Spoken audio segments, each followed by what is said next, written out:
Hey everyone, What If Fan here, bringing you another exciting part of What If a Venerated Soul Reincarnated in Danmachi world. You can find the fanfic title and the original author's name on my Patreon page. Make sure to check it out and show them some love. If you enjoy the video, don't forget to like, subscribe, and ring that notification bell so you never miss an upload. Also check out my Patreon channel for early releases of all the series, where you can find all the series released one day ahead of YouTube. Alright, let's jump into it. Chapter 171, Parasitization. For Lord Thanatos. Crazed shouts rang out as figures clad in white robes burst onto the battlefield, their garments concealing the bombs strapped tightly to their bodies. Without hesitation, they threw themselves forward, detonating one after another in violent explosions. Some even charged directly at the Loki Familia, fully intent on taking their enemies with them in death. In response, Finn and the others reacted instantly, scattering and leaping back, avoiding the blast radius as shockwaves tore through the ground where they had stood moments before.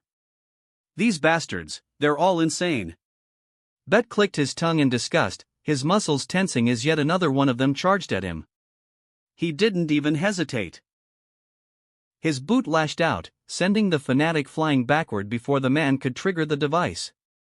The explosion followed a heartbeat later, engulfing the spot where the body had landed in a violent flash of crimson light. This is sickening. This is one of the tactics they used in the Dark Age. Riveria's voice was tight as she watched the scene unfold. One after another, the fanatics continued their mad rush. Forgive my sins, Sophia. Reina, I clear my debt with this. Julius, with Lord Thanatos' blessing, I can finally meet you in the afterlife. Consecutive explosions continued to ring out, plunging the battlefield into even greater chaos. As a result of the fanatics' interference, the fighting across the area came to a complete halt, and the enemies seized the opportunity to retreat and regroup. Rivas craned her head as a shadow loomed over her figure. She stared briefly at the armored man before finally lowering herself to one knee. Damn it, damn it. Those Loki Familia bastards, damn it. Olivas cursed over and over under his breath, his eyes already burning red with fury. Beside him, the masked woman clasped her hands together as magic power began to resonate in the air. Suddenly, the shadows beneath their feet wriggled and twisted, as if they had come alive, slowly crawling upward to envelop their figures. Seeing this, Finn's eyes widened in realization. They're getting away. He activated his skill, Command Howl, ensuring his voice thundered across the battlefield. Ace turned her head, and her golden eyes trembled when she saw that Rivas was among them. Rivas! She shouted and immediately charged forward. When Ace saw that the shadows had nearly swallowed them whole, she grit her teeth and began chanting her magic. Tempest! A burst of emerald wind wrapped around her body, propelling her forward in a sudden surge of speed. At that moment, the shiny green orb in Rivas' hand stirred violently.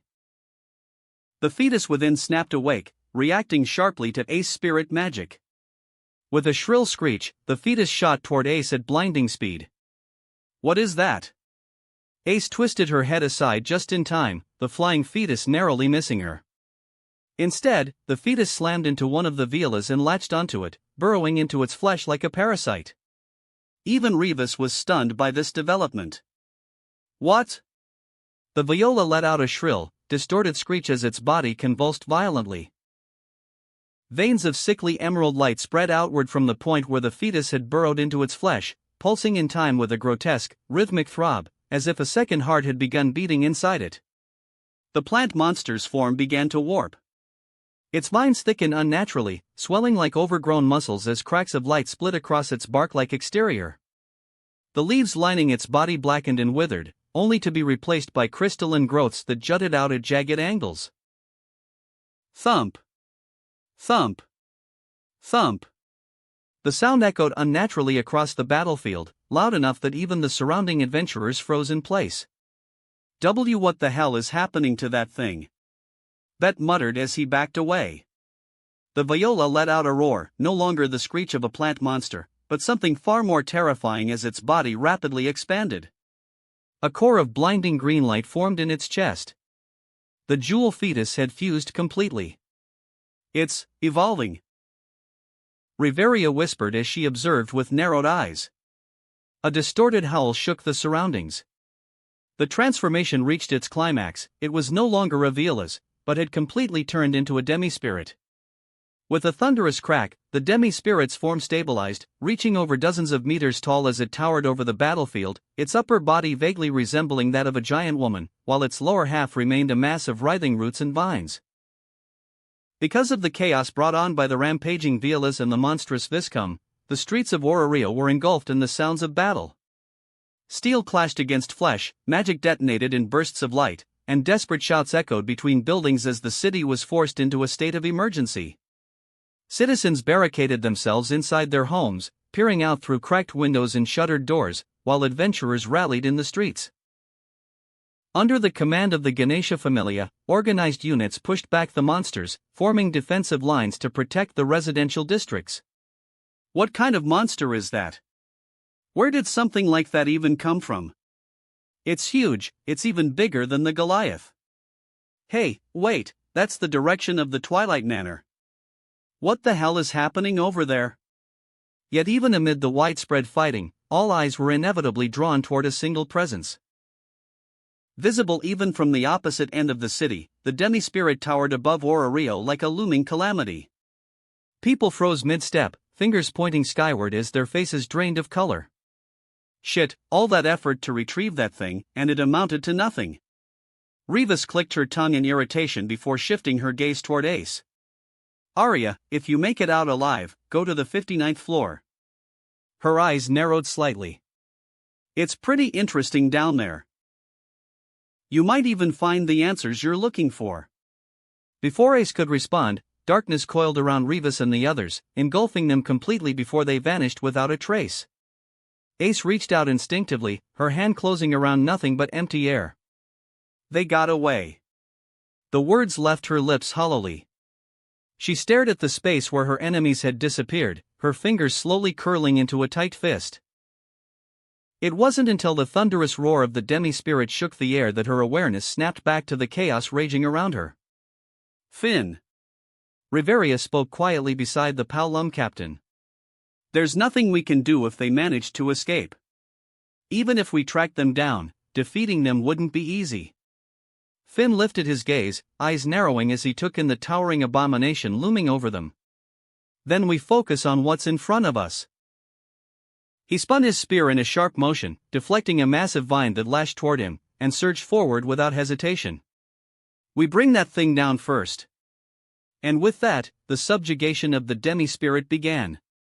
Chapter 172, The Loki Familia vs. the Demi-Spirit. Facing the demi-spirit that towered even over the Goliath, none of the executives of the Loki Familia showed even the slightest hint of fear or panic. Years of plunging into the dungeon's depths had forged them into veterans who did not falter in the face of the unknown. No matter how sudden or abnormal the situation, they had long since learned how to steady their minds, assess the threat, and adapt with ruthless efficiency. This time was no different. As the colossal monster rampaged in the front yard of their own home, the Loki Familia moved with clear intent, containing it within this area at all costs. Allowing it to roam freely would spell disaster for Orario and its civilians, and that was something they simply would not permit. All units, full assault. We bring it down here. No matter what. Finn was the first to act. He raised his spear, blue eyes burning with resolve as he stepped forward. Formation Delta. His voice sliced cleanly through the chaos. At once, the Loki Familia responded without hesitation. Years of fighting side by side turned his command into pure instinct. As they moved into position even before conscious thought caught up. In terms of raw combat power, the Freya Familia might stand above them. But when it came to dungeon exploration, large-scale monster suppression, and coordinated extermination, even Hayden would have to admit the truth. In this field, no one surpassed the Loki Familia. Ace shot forward in a flash of gold, Ariel roaring violently around her body. Her blade danced as she carved through the demi-spirit's advancing vines, each swing leaving behind streaks of emerald light. Thick tendrils were severed one after another, green ichor spraying into the air as they fell, only to twitch and writhe, attempting to regenerate. From the opposite flank, Bet mirrored her assault. Still in his beastified state, his fur bristling under the moonlight, he tore through the forest of vines with wild, relentless slashes. His dual swords howled as they cut, shredding anything that dared approach. This just never ends. Bet clicked his tongue in irritation, increasing the ferocity of his swings as more vines surged toward him. Behind the front lines, Finn observed everything with sharp, calculating eyes. There, he muttered. His gaze locked onto the upper half of the demi-spirit's massive body. The magic stone should be embedded in its upper body. That's our target. He turned his head slightly. Riveria. We'll be counting on you. Riveria met his gaze and gave a firm nod. Closing her eyes, she raised her staff, the air around her beginning to tremble as she gathered her mind towards her staff. A radiant magic circle bloomed beneath Riveria's feet, bathing the battlefield in an ethereal glow that made the high elf appear almost otherworldly, regal, distant, and untouchable. Harbinger of the end, the white snow. Blow with the wind before the twilight. Her chant flowed with calm precision. Sensitive to the surge of magic, the demi-spirit's attention snapped toward her. Its twisted face contorted as it released a piercing screech, the sound reverberating through the air like tearing metal. It had sensed it. Sensing the imminent threat posed by Riveria's spell, the monster abandoned all other targets. Its massive frame twisted as countless vines erupted from its body, surging upward in a violent torrent that nearly blotted out the sky. Each tendril thicker than a man's torso, casting enormous shadows as they descended. Yet even as the overwhelming barrage raced toward her, Riveria did not move. She did not flinch. She did not break her chant. Because she had already judged it unnecessary. The cavalry is here. An excited feminine voice rang out as two figures burst into the battlefield like meteors. Tiona and Tioni descended in a blur of motion, their weapons flashing as they tore through the incoming vines. Steel met flesh in a storm of slashes, severing thick tendrils one after another before they could reach their target. "Sister, what took you so long?" Tiona asked. "Taking care of those things wasn't easy, alright?" Tioni replied, turning her head toward Finn. "Captain. The moment I saw that giant monster, I rushed here as fast as I could." Tioni spoke as she and her sister landed firmly on the ground. The severed vines crashed down in heavy thuds, shaking the earth as green fluid sprayed all over. The demi-spirit shrieked in agony, its cry filled with fury. Enraged, it ground its teeth together and lunged forward, its massive body charging ahead and causing the ground to quake beneath its weight. "Oi! We're still here, you know?" Before the monster could advance any further, Gareth leapt. His massive frame cut through the air as he appeared directly in front of the demi-spirit, axe raised high. "Aura!" With a thunderous shout, he brought the weapon down. The impact sent a violent shockwave rippling outward, the air itself screaming as the demi-spirit was forced back, its colossal body actually staggering under the sheer force of the blow. Roar! The monster screeched in pain once more. As the dust and smoke were blown away, a deep gash was revealed across its upper body. At the center of the wound, a faint but unmistakable glow pulsed for a brief instant. The magic stone. With their enhanced vision, every executive present saw it clearly. But the demi-spirit did not remain still. Letting out a guttural roar, it swung its massive arm toward Gareth, who was still airborne. Gareth reacted instantly, twisting his body midair and turning the flat of his axe into a shield. The blow collided with tremendous force, enough to send him flying like a cannonball. He crashed into the ground moments later, the impact carving a deep crater into the stone as debris exploded outward. "Good job, Gareth." Finn's voice rang out clearly across the battlefield, sharp with approval. Thanks to the dwarf's perfectly timed strike, the demi-spirit had been forced to halt, granting them the opening they desperately needed. And Riveria did not waste it. Closing light, the freezing land. Blizzard, the 3 severe winters, my name is Elf. Her voice echoed like a solemn decree, layered with power that made the very air tremble. Win Fimbulvetter. The spell was unleashed. In an instant, the temperature across the area plummeted. Frost raced along the ground in jagged patterns. A deafening crack rang out as thick ice surged upward, completely encasing the demi-spirit's lower body and rooting it firmly in place. The monster screeched, thrashing violently as its movements slowed, frost crawling up its limbs. Tempest. Ace moved the moment the opening appeared. She launched herself forward at blinding speed, her chant overlapping seamlessly with Riveria's spell. Lil Rafaga. Emerald winds spiraled violently around her blade, condensing into a razor-sharp vortex as she became a streak of green light. With every ounce of strength she had, Ace drove forward, her target clear. Straight for the magic stone. But the demi-spirit refused to fall so easily. With a furious roar, it tore one arm free from the ice, shards exploding outward as it lunged desperately toward her, massive fingers stretching to seize her midair. Ace twisted instinctively, preparing to evade. Shing! A sharp, piercing sound cut through the air. A spear flew past her in a silver blur and slammed into the monster's hand, pinning it in place. Having hurled his weapon like a javelin, the Paolum captain met the demi-spirit's gaze head-on, a confident smile tugging at his lips. Now! Ace did not hesitate. Hap! She surged forward. The wind-wreathed blade pierced deep, the sound of tearing flesh echoing as a massive hole was carved straight through the demi-spirit's upper body. At its center, the magic stone cracked, then shattered completely, exploding into countless fragments of light. The demi-spirit let out one final, hollow roar. Its colossal body collapsed, crashing into the ground with a thunderous impact that sent dust and debris billowing outward. It's finally over. Finn exhaled deeply, fatigue evident in his voice as he watched the last traces of the monster fade away, crumbling into ash. /N I've seen a few questions about where Althea, Freya Familia, and the other major factions were during this battle, so I want to clarify a few things. First, the Evolus attack happened suddenly, in the middle of the night. It was a complete surprise attack, giving no time for large factions to immediately respond. Second, from the moment the fighting started, only a couple of minutes have actually passed. Adventurers at the first-class level move so fast that events may feel drawn out to the reader, but in universe, everything is happening really quickly. Lastly, in a future chapter, already written, it will be explained that the monster rampage brought by Evolus was contained to the northern section of the city.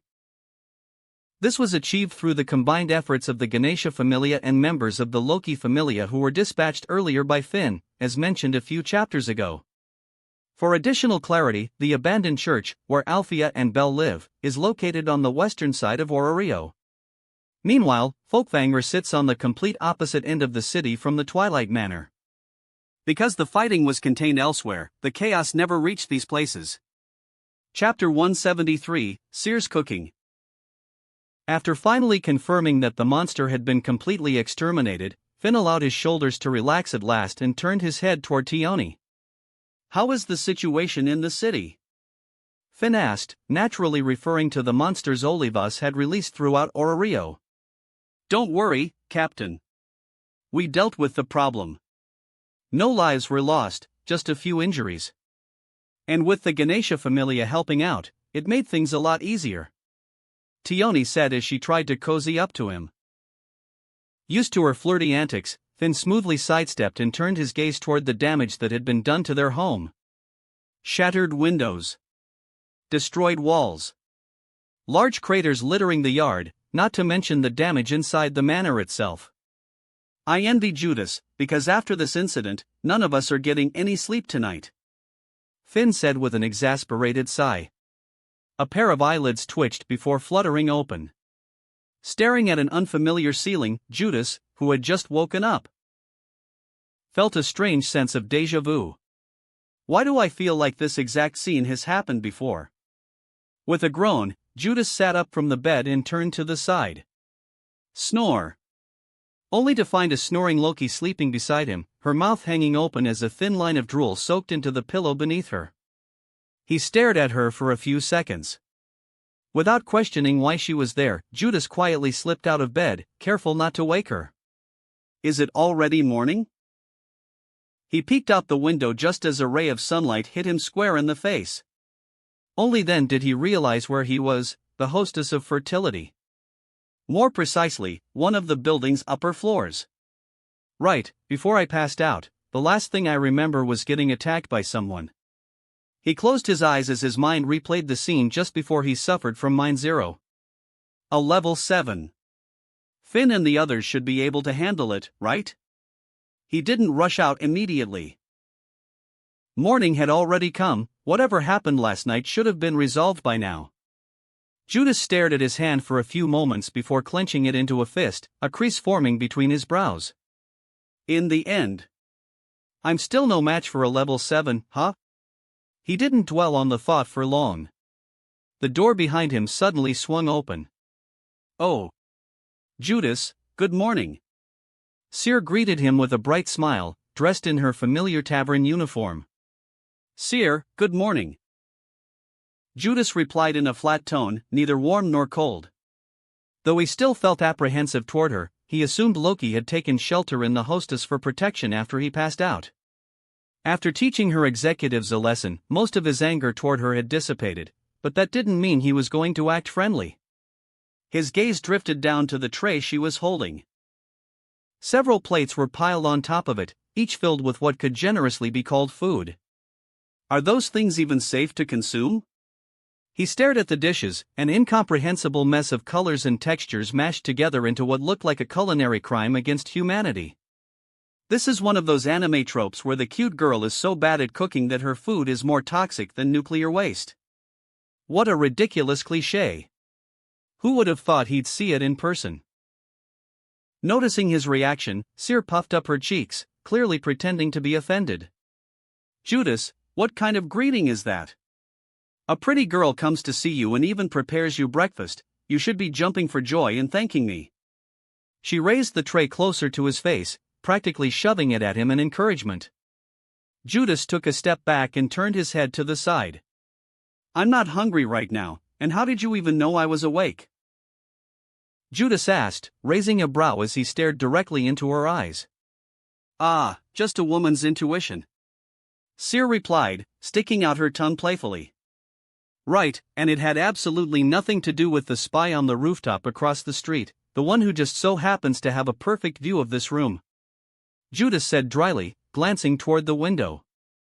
Following his gaze, a small head was visible peeking over the edge of a distant rooftop. Is that Hogni? The instant Judas' eyes locked onto him, Hogni stiffened, then immediately ducked out of sight. He didn't see me, he didn't see me, he didn't see me. On the rooftop, Hogni repeated the words over and over, eyes squeezed shut as he covered his head. Ah ha ha. I have no idea what you're talking about. Cyr let out a dry laugh, a bead of sweat sliding down her cheek. Oh, Mr. Spade, you're already awake. Thankfully, Rio, also dressed in her tavern uniform, walked into the room, neatly interrupting the awkward moment. Muihi, give me that wine and let me touch your boobs, Riveria. Everyone turned their heads as Loki began muttering incoherently in her sleep. Rio stiffened, barely managing to suppress the blush threatening to bloom across her cheeks. She cleared her throat and coughed lightly. Cyr, Mamma Mia is looking for you. She wants you to help out downstairs right now. Rio said calmly, turning to Cyr, who immediately looked reluctant. It's only been 10 minutes. Mamma Mia is so stingy. Cyr tried to protest, but Rio cut her off without missing a beat. It's been 30 minutes, actually. She said it as if it were an indisputable fact. Ugh, why did you even bother keeping track? Cyr grumbled before turning back to Judas and thrusting the tray into his hands. Here. Eat this. Even if you're not hungry, breakfast is the most important meal of the day. I made it with all my love, so you better eat every last bite. With that, she all but shoved the tray of food at him and stormed out of the room. Judas stared down at the contents, something only eldritch beings would consider edible. Actually, while Cyr's cooking couldn't exactly be called good, it usually wasn't this bad. She was perfectly capable of making something at least edible.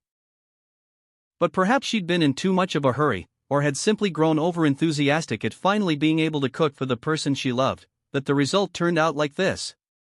Without hesitation, he used telekinesis to compress the entire meal into a single lump, then quietly incinerated it with a flicker of magic. Seeing this, Ria chose not to comment at the fact that he had just incinerated Sear's cooking. Mr. Spade. I wonder how many times I've seen you unconscious now. Rio crossed her arms, a frown tugging at her lips. You've been keeping count? Judas raised an eyebrow. Please, keep it in moderation. You're going to make Sear and everyone around you worry. Rio said, her tone lightly reprimanding. Can't really help it, it's not like I go around looking for trouble on purpose. Judas replied, a faint note of helplessness in his voice. I know. I heard a little about what happened last night, it's just. I hate seeing you like that. Ria let out a soft sigh. Sorry. I promise I'll try to make this the last time. Judas said, forcing a small smile. Really? Somehow I don't believe you. Ryu raised a skeptical brow. You got me there. But I'll do my best, I swear. Alright, just don't push yourself too far, Mr. Spade. She said, her tone softening. Chapter 174, Tiona's Positivity. Judas offered Ryu a quiet word of thanks, his voice sincere. The one you should be offering gratitude to is Seer. Rio replied calmly, shaking her head. She was the one who took care of you. And Mamma Mia was the one who allowed you to rest here. I did nothing. Her tone was modest. Judas let out a small breath and gave a faint smile. Well, even if you don't think you did much, you still stayed and watched over me. That counts for something. He said, glancing briefly around the familiar interior of the tavern. Ria met his gaze, her emerald eyes softening just a little. You really think so? I do, sometimes just being there is enough. Judas replied without hesitation. For a brief moment, Ria said nothing. Then she nodded once, accepting his words quietly. She spoke a few words before turning and leaving the room, her footsteps fading down the hallway as she went back to her duties as a waitress. Once alone, Judas didn't linger. His body still felt sluggish from the aftereffects of Mind Zero, but the haze in his head had mostly cleared. Heading toward the bathroom, Judas made sure to knock first, unwilling to fall victim to the overused trope of accidentally walking in on a girl either naked or midway through changing, and promptly getting branded a pervert for life. This is an anime world, crap like that can happen. Better safe than sorry. After knocking several times and hearing no response, Judas went a step further and double-checked with his magic. Confirming that no one was inside, he finally opened the door and washed his face. Walking down the corridor after washing up, Judas unexpectedly ran into Tiona. Judas, looks like you're all right now. Tiona greeted him with her usual cheery voice. Tiona, you're staying here as well? Judas asked as she approached. Yeah. Because of the attack last night, our place got damaged and is still being repaired by the Goibnia Familia. She explained with a shrug and a smile.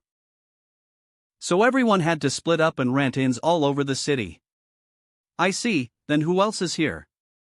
Just you? Lafia, Ace, Riveria, Alicia, and the rest of the ferry squad. Tiona answered. But they went out about half an hour ago. As she spoke, her dark green eyes swept over him from head to toe, carefully inspecting him for any hidden injuries. Only after finding nothing out of place did she finally meet his gaze. Oh, right. Captain and the others are staying at the Bumblebee Inn, just a couple of blocks away. That's good to know. Judas replied before hesitating slightly. Then, can you tell me what happened during the attack after I passed out? And so, Tiona spent the next full minute recounting everything. The clash with the level 7 enemy. The chaos caused by the Violas and Viscom. Reva's escape. And finally, the sudden appearance and defeat of the demi-spirit. I see. Judas murmured once she finished. You must have fought really hard. He lowered his gaze. I'm sorry I wasn't much help. If I hadn't suffered mind zero, Revis wouldn't have been able to escape. Before he could say anything else, Tiona lightly bonked him on the head, her expression stern but not unkind. What are you apologizing for? She said while tilting her head. If you hadn't blocked that first sword strike, our entire manor would have been destroyed. She grabbed his left hand firmly. Judas, you protected us with your magic. Because of you, no one died. Her grip tightened slightly. So don't beat yourself up over it. You did your best. Judas blinked, momentarily caught off guard by the closeness. Slowly, almost unconsciously, he squeezed her hand back. Closing his eyes, he took a slow, steady breath. Right. Thank you, Tiona. When he opened his eyes again, a faint but genuine smile had found its way onto his face. Seeing it, Tiona grinned back just as brightly. After that, the two chatted a bit longer.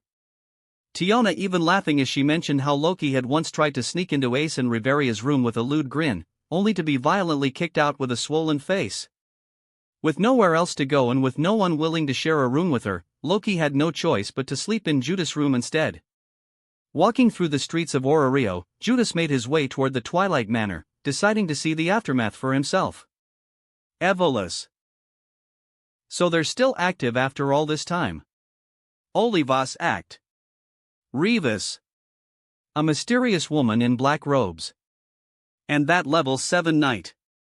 The fact that they possessed at least 4 first-class combatants was already enough to classify them as a major threat. And that's assuming those are all of them. The more he walked towards the Twilight Manor, the more evident the damage became. He could already see workers who had begun clearing debris or starting on repairs. Along the way, he overheard people talking about the events of last night, some adventurers boasting about their bravery, while others recalled their experiences to friends and acquaintances. Eventually, when he arrived at the gates of the Twilight Manor, the first thing he noticed was over a dozen shirtless men already hard at work, along with the extensive damage surrounding the manor itself. It was then that a familiar presence approached him with light steps. Finn stopped a short distance away, his sharp eyes locking onto Judas almost immediately. So you're awake. How's your condition? The Paolum said with a smile. I'm fine now, nothing abnormal. Judas replied before shifting his gaze from Finn to the construction work in front of them. How long until they're finished? He asked. Oh, it shouldn't take long. Finn replied. Goidnia told me the repairs will be done by tomorrow. Not months, weeks, or even a few days. Looking at the damage, if this were back on Earth, such repairs would probably take at least a week. But Judas wasn't surprised. Everyone working here was a member of the Goidnia Familia, their bodies enhanced by Falna, capable of labor far beyond human limits. Even Finn, despite not having had a single ounce of sleep, seemed perfectly fine and showed no signs of fatigue at all. After studying the Twilight Manor for a few moments, Judas thought of something and opened his mouth. Finn. Judas leaned in and murmured a few words into his ear. At that, Finn's eyes widened ever so slightly, before the corners of his lips slowly curled upward into a smile. Really?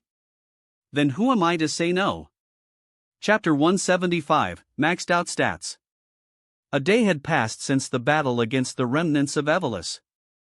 Atop Orario's city walls, the sounds of combat rang out as several figures clashed at high speed, their movements blurring to the point that it almost seemed as if they were teleporting. Belle, wielding her brand new Hestia knife, slashed forward, only to hit empty air. In the next instant, Althea appeared behind her and drove a kick straight into her side. Quarg! The impact rattled Belle's ribs, sending her flying before she hit the ground and was knocked out cold. Die! A wild scream echoed across the walls. Without even sparing him a glance, Althea raised her arm and caught the leg that had been aimed at her head. What the hell are you doing? She said coldly. Screaming right before you attack is basically giving your opponent a heads up. Are you an idiot? Her words dripped with disdain as she shot Bet a sidelong glance, her gaze filled with open contempt. Bet flinched, momentarily pushed back by Althea's oppressive aura. Gritting his teeth, he forced himself to snap out of it.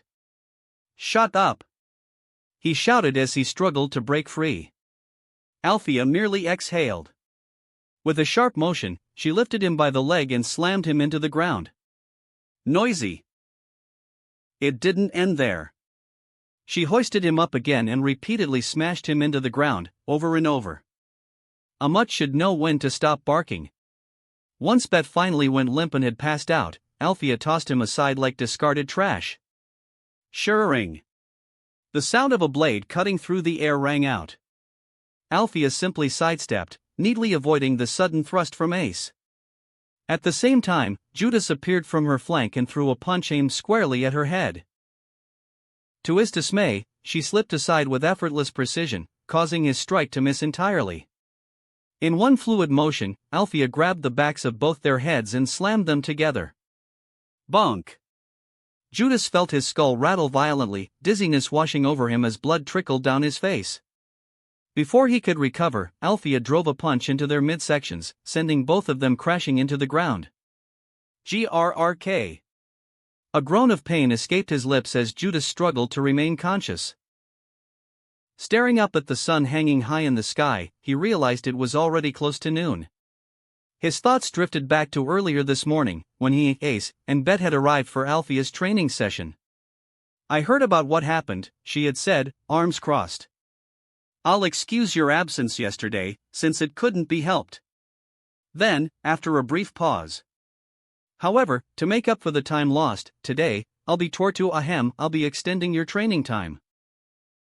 Althea added, as everyone silently agreed not to bring up the fact that she had almost said torture in the middle of her sentence. Looks like we're finally finished." Seeing that everyone was completely spent, unable to move a single muscle, Althea announced the end of the training session. After a few minutes of rest and recovery, everyone could finally move again without feeling any pain. As Judas poured a bottle of water over his head to cool off, he caught sight of Belle walking toward him from the corner of his eye. "Judas, I heard there was an attack last night. Can you tell me what happened?" Belle asked as she sat beside them. Staring into her crimson-colored eyes, bright and brimming with curiosity, Judas hesitated, wondering how much he should really tell her. The rampage of the plant monsters had only reached as far as the northern district, thanks to the combined efforts of the Loki Familia and the Ganesha Familia, who had managed to contain the threat before it could spread any further. The abandoned church, located on the western side of the city, had remained completely untouched. Naturally, to prevent panic from spreading among the citizens, Finn, the Ganesha Familia, and the guild had worked together to ensure that the truth of Evolus' re-emergence was kept from the public. The Dark Age was a period most of those who had lived through it desperately wanted to forget. If word were to spread that Evolus was still active, even the possibility of another Dark Age would have been enough to unsettle the entire city. Instead, the guild had released a carefully crafted public statement to serve as an explanation. According to it, the Loki Familia and the Ganesha Familia had cooperated to crack down on a rogue evil familia involved in smuggling monsters into the city. Cornered, the criminals had unleashed those monsters in a final act of revenge, only to be defeated by the heroes of Loki and Ganesha. When the announcement spread, the citizens responded as expected, showering both familias with praise and admiration. Still, the more perceptive among them had noticed small inconsistencies in the guild's account. But with every involved party having sworn an oath to keep silent, those doubts never grew into anything more. Judas weighed his words carefully, revealing just enough for her to grasp the situation while keeping the truths Finn had instructed him to conceal. "I wish I'd been there to help you guys," Belle said, her crimson eyes blazing with determination. Judas shook his head, a wry smile forming at her enthusiasm.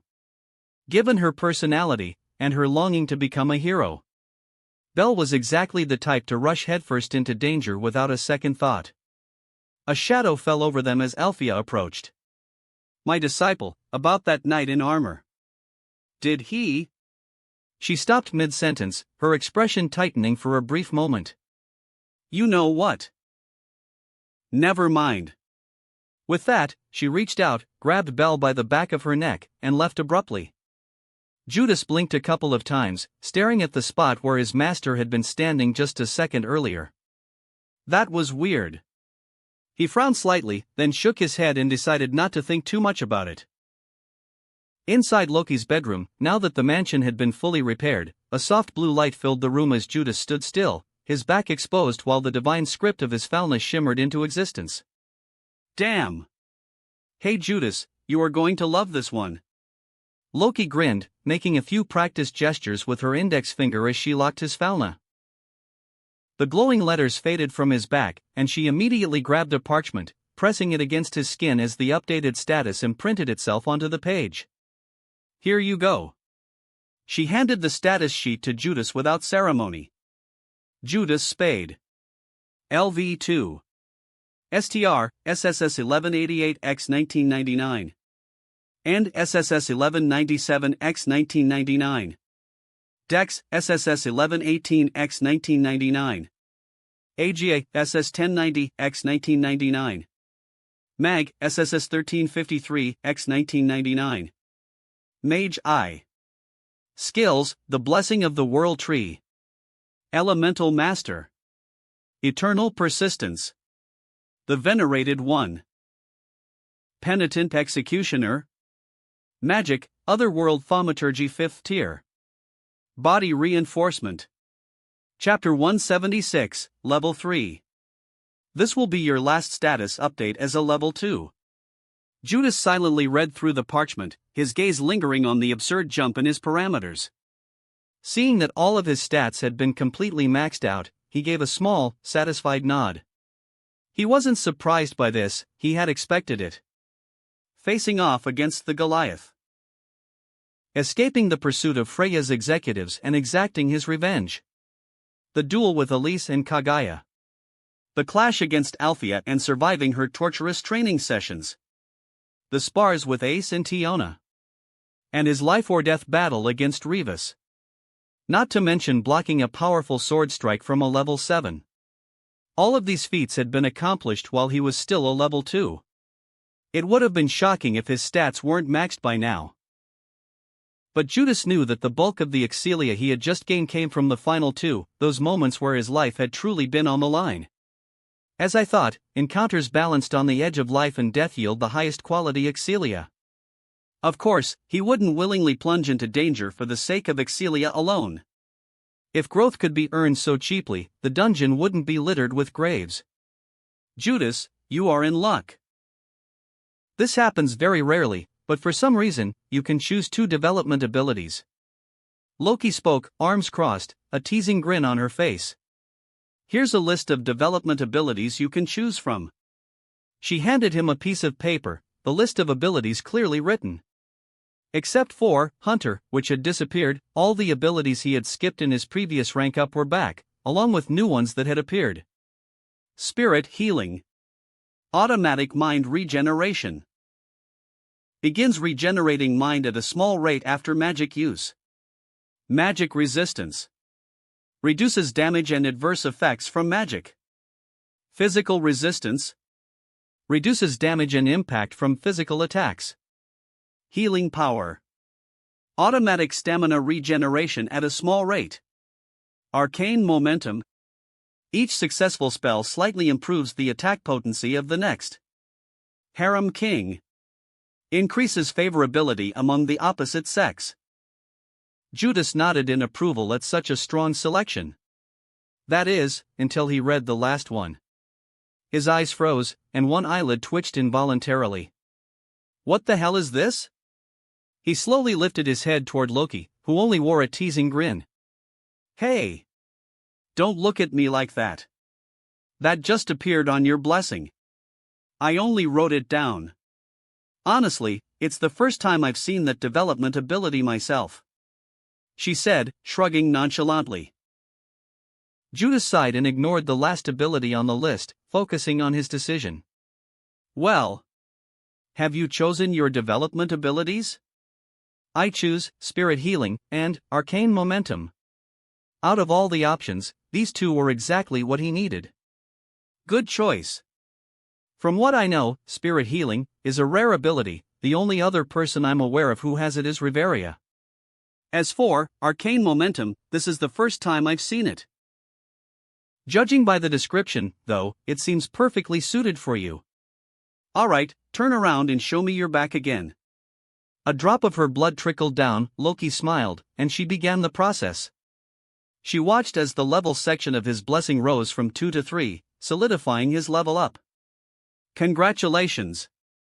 On paper, you can now be considered a second-class adventurer, she said, handing him his new status sheet. Although you didn't gain a new skill, looking at your insane growth, there's no reason to be dissatisfied. Judas Spade. LV3.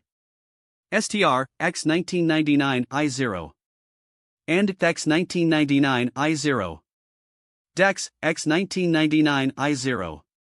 AGI, X 1999 I0. Mag, X 1999 I0. Mage IH. Spirit Healing I. Arcane Momentum I. Skills, the Blessing of the World Tree. Elemental Master. Eternal Persistence. The Venerated One. Penitent Executioner. Magic, Otherworld Thaumaturgy 5th tier. Body Reinforcement. Seeing that Judas had begun to read his status sheet, Loki smirked, took a deep breath, and shouted at the top of her lungs. Judas has become a level 3. Her voice echoed, loud enough that anyone nearby felt their ears twitch as their eyes widened once the words sank in. Is that Goddess Loki's voice? Did I just hear that right? What? Level 3? Already? Soon, word of Judas' level up spread throughout the manor like wildfire.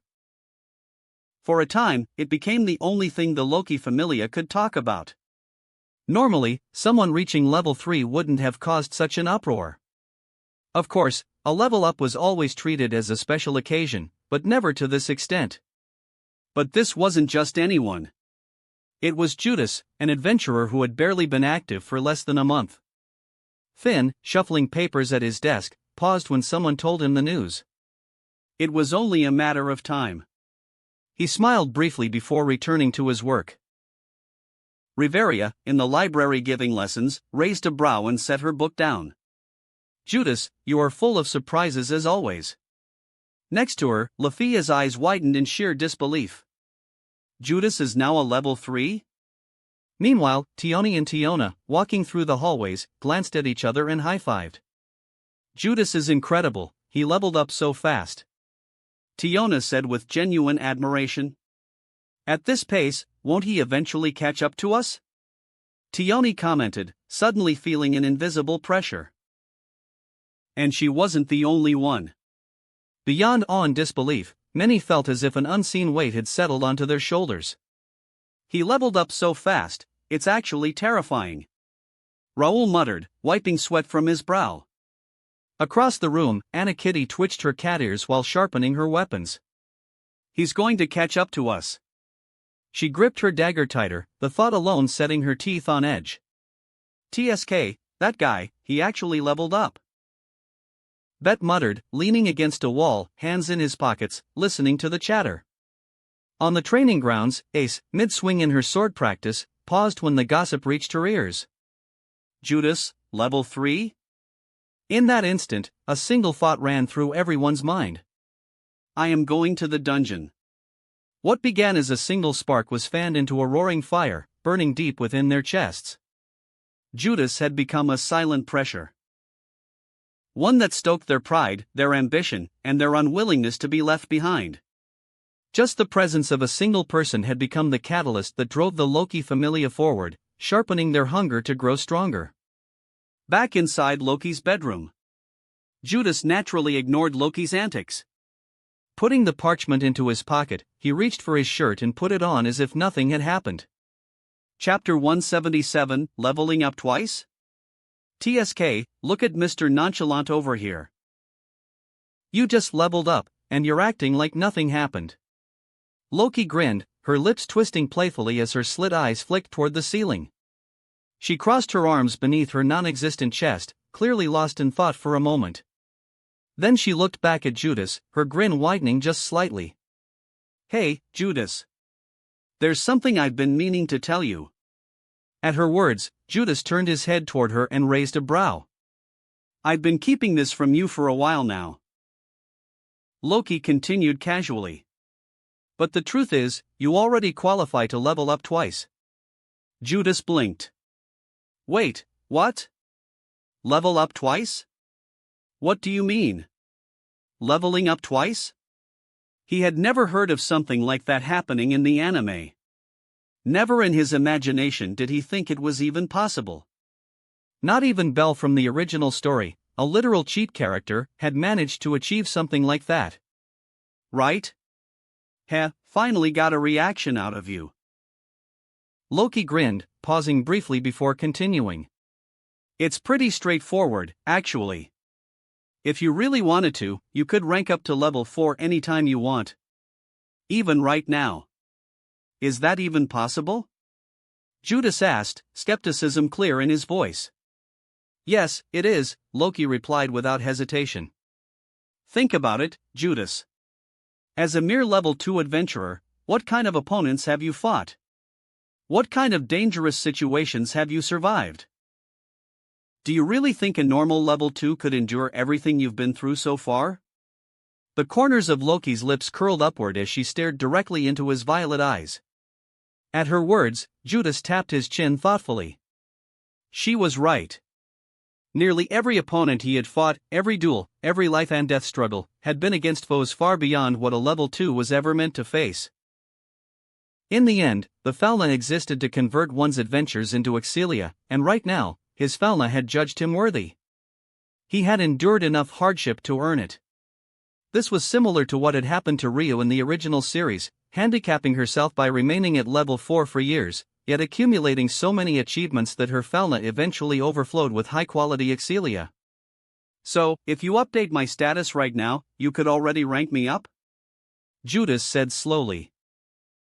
Loki simply nodded. Yup. But I figured you'd want to max out your stats first, since you're such a perfectionist. That's why I never brought it up before.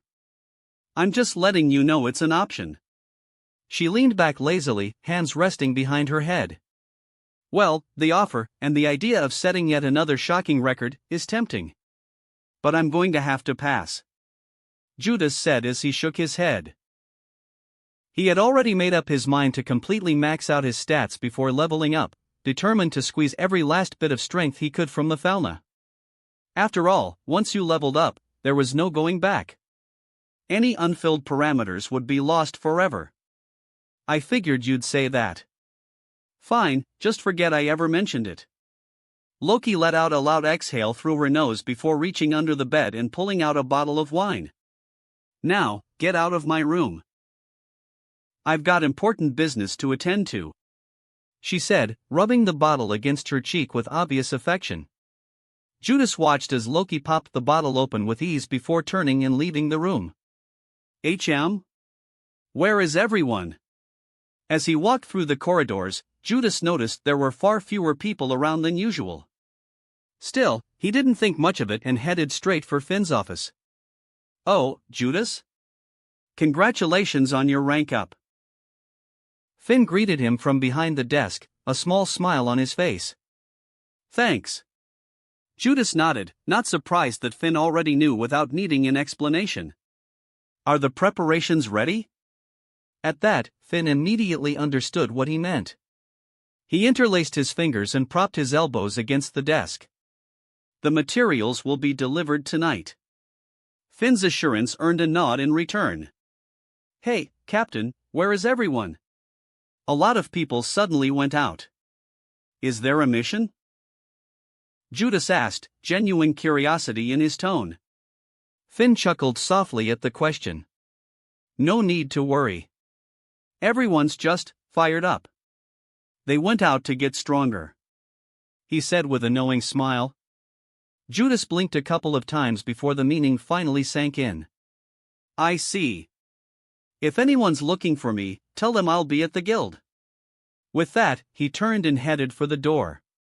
To report your rank up? Got it. Finn nodded, already returning his attention to his work. Inside the guild headquarters. Sigh. Rose Fannet sat behind the counter with a visibly bored expression, her eyes half-lidded as she listened to the man in front of her drone on. And then, with a single swing of my sword, the goblins didn't even get a chance to react. They were completely outmatched. The adventurer continued, a smug smile tugging at his lips. I'd say it was less of a fight and more of a demonstration of skill. Honestly, I almost felt bad for them. He folded his arms, clearly pleased with himself. It wasn't until a loud thud hit the counter that he finally stopped talking. Rose stared at him with a dispassionate gaze. "Here's your valise. Have a good day," she said flatly as she slid a sack filled with valise across the counter. Despite her obvious lack of interest, the man failed to take the hint and opened his mouth once more. "Miss Rose, I heard the limited special steak at Churfer's Diner just became available. I was wondering if..." "Not interested. Have a good day." Rose cut him off before he could even finish. A blunt, unmistakable refusal. But the man persisted. "If steak's not your thing, then how about..." "Not interested. Have a good day." From start to finish, her expression never changed. After dealing with adventurers' half-baked flirting on a daily basis, she had long since grown numb to it. Tisk. Clearly annoyed, the man clenched his fist and roughly snatched the sack of valise from the counter. Sigh. Is he not coming again today? Once the man finally left, Rose propped the side of her head against her palm, her gaze drifting lazily across the guild hall. That look on your face. Does Rose miss a certain someone? A feminine voice reached her ears as Misha approached with a knowing smirk. Rose turned her head slightly, just enough to acknowledge her, before looking away again. Ever since his familia came back, the adventurer you're in charge of, Judas, has been visiting the guild less and less. Misha continued, pacing back and forth behind the counter. Well, I suppose that's only natural. He can get advice directly from the senior members of his familia now, instead of relying on his advisor here at the guild.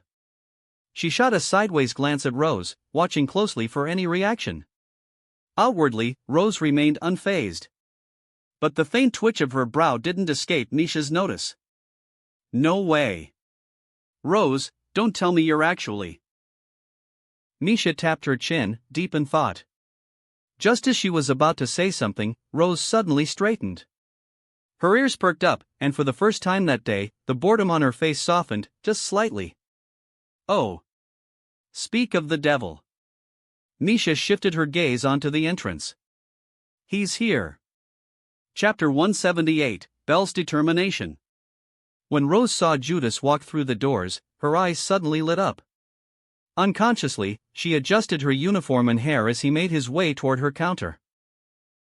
A faint blush crept onto her face, but she quickly shook her head, suppressing it as she forced herself back into her usual composure. In an instant, the stern and cold expression she always wore returned to the surface. But Misha, standing just behind her, caught the way Rose's tail began to sway from side to side. Rose, you're being way too obvious. Misha couldn't help but let out a wry smile.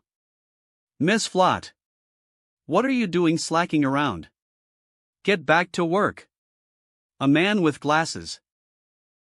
Their supervisor barked sharply, shooting her a glare. The pink-haired receptionist jolted, a reluctant expression flashing across her face. Just when the interesting part was about to happen. Receiving another pointed look from their superior, Misha could only retreat back to her station. J. Judas. Rose stuttered, then immediately stopped herself and cleared her throat. Ahem. Judas, what brings you here? Her voice was cool, her expression perfectly neutral. Why do I feel like she's being stiff? Judas noticed the change at once, but chose not to comment as he placed 2 sheets of paper on the counter. Miss Rose, I'd like to report my level up, he said calmly. A brief silence fell between them. Ha? Even the usually composed Rose widened her eyes slightly. Excuse me? She blinked once, then again, as if checking whether she had heard him correctly. Instead of answering, Judas simply slid the papers closer. They were his previous status sheet from his final update as a level 2. And his newly updated status as a level 3. Rose lowered her gaze and read through them. After a moment, she took a slow breath, steadying herself. I see, you're already a level 3. She picked up the sheets, holding them carefully in her hands, then reached beneath the counter and pulled out a file bearing Judas' photograph, neatly sliding the documents inside. It has been roughly 3 weeks since your last rank up. Rose paused, her fingers tightening slightly around the file as she lifted her gaze back to him. Another record broken. Honestly, I don't even know what to say anymore. She exhaled softly. 4 days to reach level 2. 3 weeks to reach level 3. I already knew you weren't a normal adventurer, but this growth rate is absurd. Her eyes lingered on him. When the news of your promotion is officially announced, another commotion is bound to follow. Just like last time. There was a brief pause before her voice lowered. I can only imagine what kind of battles you've thrown yourself into to achieve this. Pushing that hard, one of these days, you're going to give someone a heart attack. She met his gaze directly, her concern unmistakable. Including me. Sorry, it just kind of happens. Judas replied, rubbing the back of his head with a faint, awkward smile. You say that, but you're still going to keep doing the same reckless things. Rose muttered under her breath. She exhaled slowly, then lifted her gaze back to him, amber eyes sharp once more. Your level has been recorded. The paperwork will be processed immediately. Her fingers moved with practiced efficiency, stamping the documents and setting them aside. From the outside, it was business as usual. But then she paused. Just for a fraction of a second. Judas. The way she said his name was quieter than before. Try not to forget that you're still human. Judas blinked, caught off guard by the sudden shift. Ah. I'll keep that in mind. He offered a small, earnest smile. I don't plan on dying anytime soon. That earned him a faint frown. That's not reassuring. Rose's ears twitched before she could stop them, and she quickly straightened. I know I might sound like a nagging mother for worrying too much, but don't assume that everything will go your way. It doesn't matter how talented you are not a god. Plenty of gifted adventurers thought they were different. She met his eyes again, this time unflinching. And most of them don't come back. For a moment, the noise of the guild seemed to fade into the background. I know, which is why I now have capable companions who will watch my back. Judas replied, his voice steady. Her tail slowed its swaying, curling slightly behind her. Good. She turned away, pretending to organize the files. As Judas stepped back from the counter, Rose spoke again, this time without looking at him. And Judas? He paused. Congratulations. The word was stiff, practiced. But genuine. For a heartbeat, her tail gave one small, unmistakably happy flick. First Rio, then Tiona, and now Rose. Judas realized just how many people cared about him. The thought alone was enough to draw a small, genuine smile from his lips. Thank you. Misha, watching from across the room, covered her mouth to hide her grin. Yeah, she's definitely done for. Even Ina couldn't help but glance over curiously, her eyes lingering on the interaction between Judas and Rose. Belle, it looks like you've got some competition. Even someone as cold as Rose? She adjusted her glasses, but her gaze inevitably drifted back to Judas's features. He's handsome, and strong, and handsome. Her eyes shimmered as her expression softened into something dreamy, before she abruptly shook her head. Wait. What am I even thinking? That's the man Rose and Belle clearly like. Heat rushed to her face, her ears turning red as she quickly covered her eyes in embarrassment. But still. She peeked through her fingers. Admiring someone from afar shouldn't be a problem, right? Seeing his departing back, Rose couldn't help but feel a heaviness settle in her chest. She lifted one arm slightly, as if to call out to him, or perhaps to stop him, only to hesitate. After a brief pause, she slowly lowered it again, her fingers curling into her palm. It wasn't until later that day that one of the guild workers posted a new notice on the announcement board. Oh? Someone leveled up? Belle murmured softly, her crimson eyes drifting toward the small crowd forming near the board. By coincidence, Belle and Lily, having just returned from a long day in the dungeon, were the first to arrive and notice it. Is that? Belle's words trailed off as her gaze locked onto the poster. The moment she recognized the face displayed on it, her pupils shrank in sheer disbelief. Ha? Miss Belle, what are you? Lily began, only to freeze mid-step when she followed Belle's line of sight. Is that Mr. Judas? No way. Level 3. The small Palam's voice rang out far louder than intended, instantly drawing the attention of everyone nearby. What followed was inevitable. Gasps, raised voices, hurried whispers, another commotion erupted, eerily similar to the one that had occurred during Judas' previous level up. Before long, the news would spread through the guild, then beyond it, racing through Aura Rio like wildfire.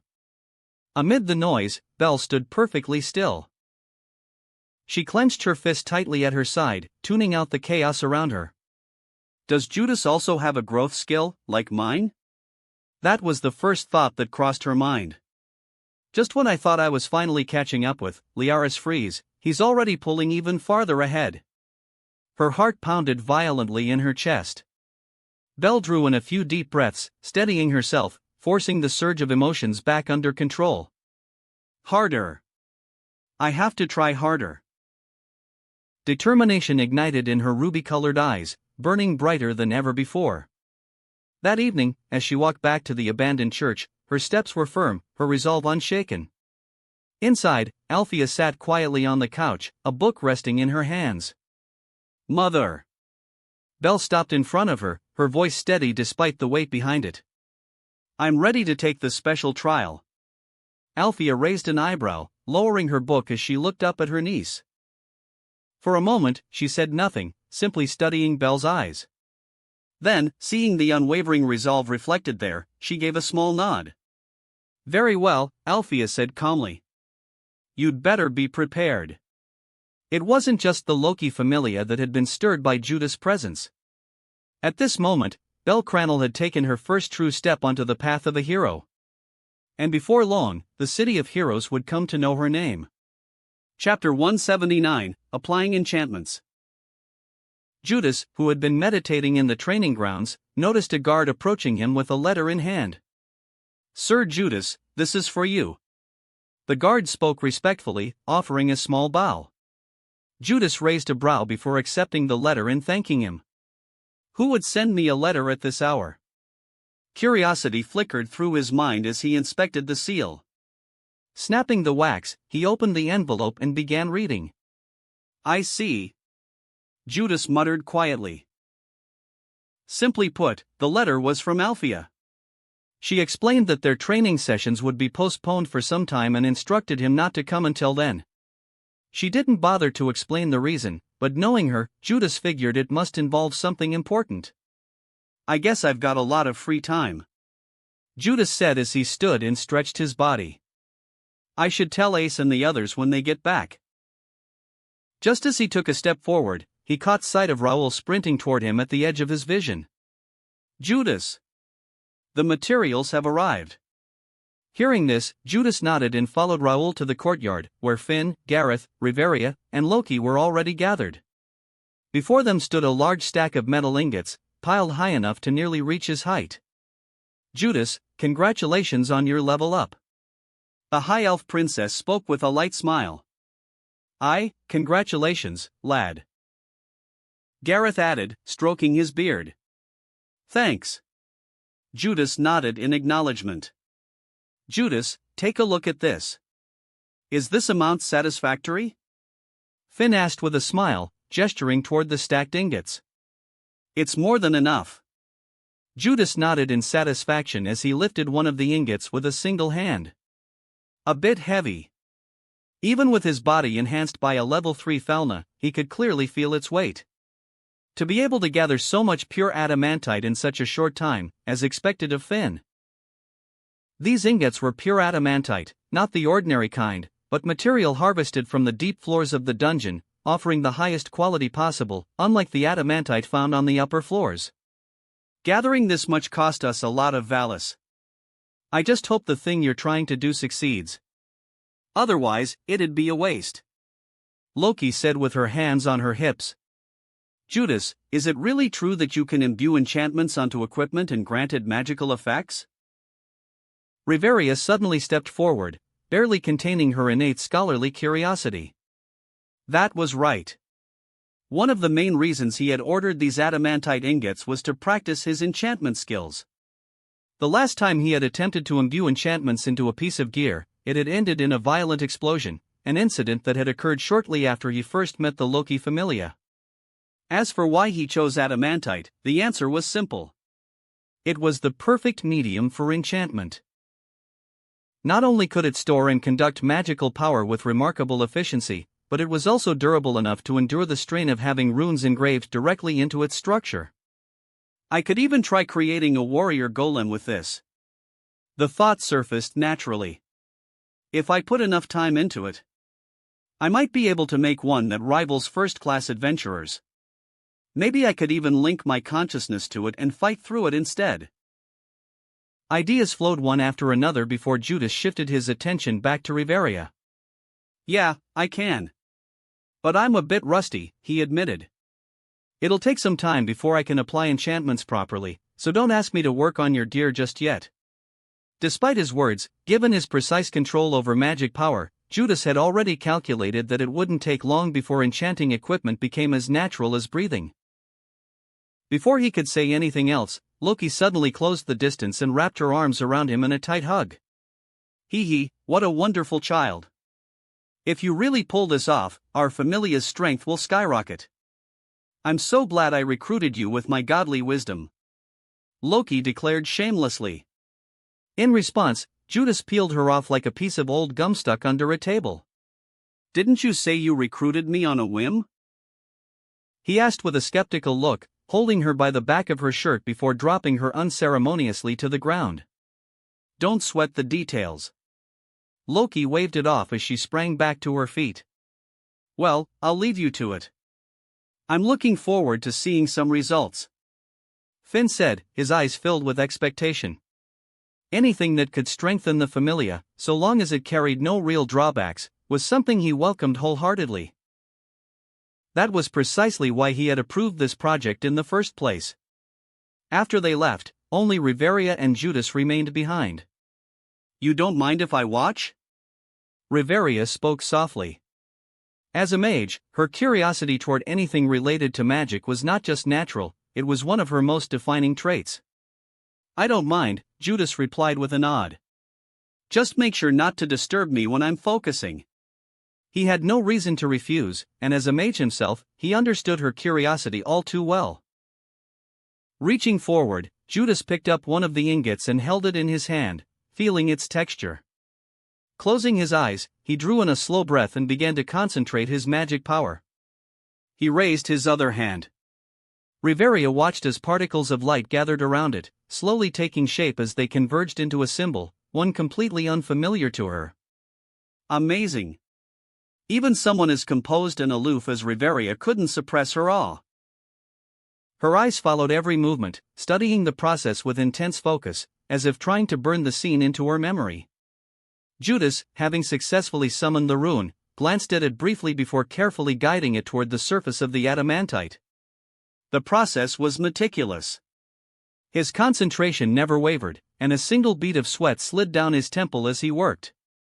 After a few seconds, the rune was successfully imprinted onto the metal. There was only a minor fluctuation of magic, one that Judas quickly suppressed before it could escalate. It wasn't perfect. But it worked. I did it. Judas let out a small smile, satisfied that his first attempt had been a success. Meanwhile, somewhere deep within the dungeon, You'll have to do. Althea stood before a group of minotaurs. The moment the monsters noticed her presence, they froze, then trembled in terror before turning and fleeing in blind panic. Althea showed no reaction. She simply began chanting.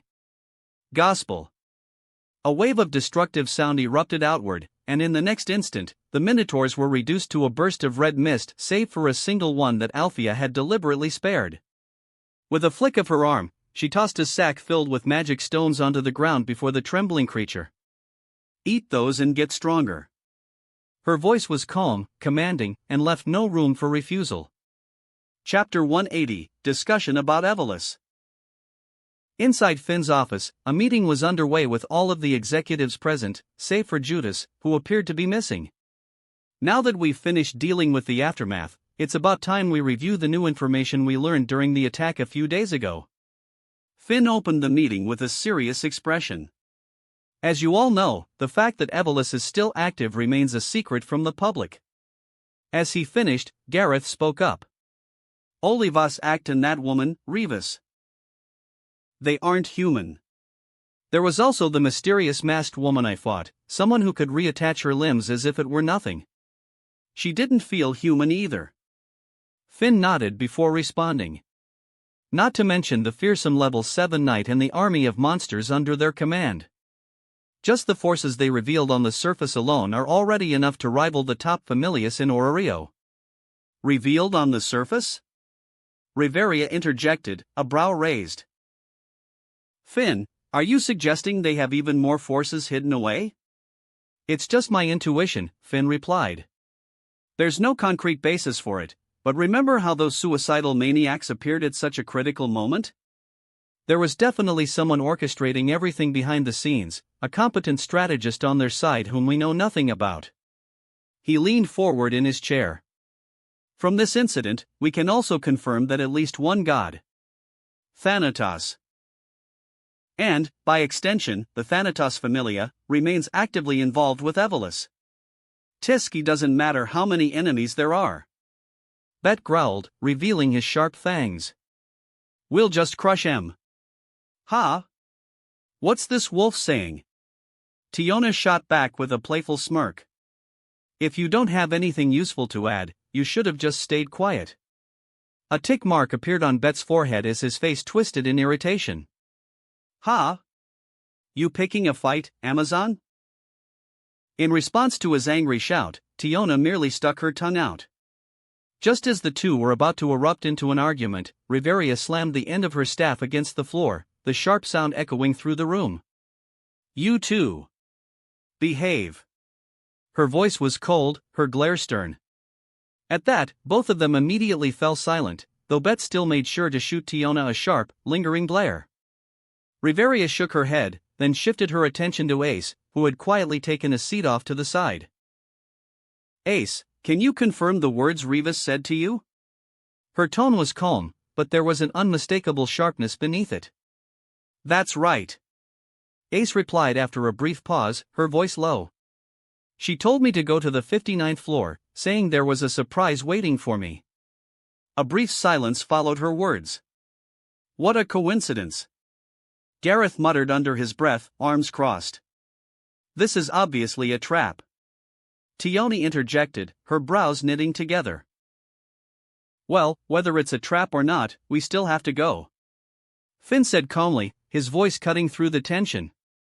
It's the only lead we have that points directly to them, and it also happens to be the objective of our next expedition.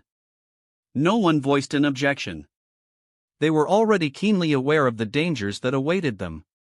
Yet as adventurers standing at the forefront of dungeon exploration, backing down simply because the enemy had laid a trap was never an option. By the way, Riveria, how's the progress on that thing Judas has been working on? Loki chimed in from where she sat atop Finn's desk, swinging her legs idly. At her words, everyone, including Ace and the others, leaned forward slightly. Naturally, they had all heard rumors about Judas' ability to grant enchantments to weapons. The prospect of having magical effects applied directly to their equipment was more than intriguing, especially with the upcoming expedition in mind. Any increase in combat power, any advantage that could secure not only their own lives but those of their fellow Familia members, was more than welcome. It was a success. Riveria replied, drawing everyone's full attention. Although Judas said he isn't confident in applying enchantments to regular equipment. she continued after a brief pause. As long as the weapon is made from a sturdier material, he believes he can apply at least one enchantment. For special weapons forged from even stronger materials, he claims 2, possibly 3 enchantments are feasible. A wave of excitement rippled through the room. Oh. This enchantment thingy makes our weapons stronger, right? Tiona exclaimed, raising her hand eagerly. Then I get first dibs. Speaking of which, where is Judas? Gareth said, his gaze sweeping across the room. Almost as if on cue, the door suddenly swung open. Judas stepped inside, yawning as he did, his expression looking far too relaxed for the subject at hand.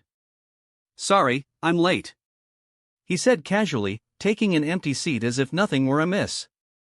That's fine.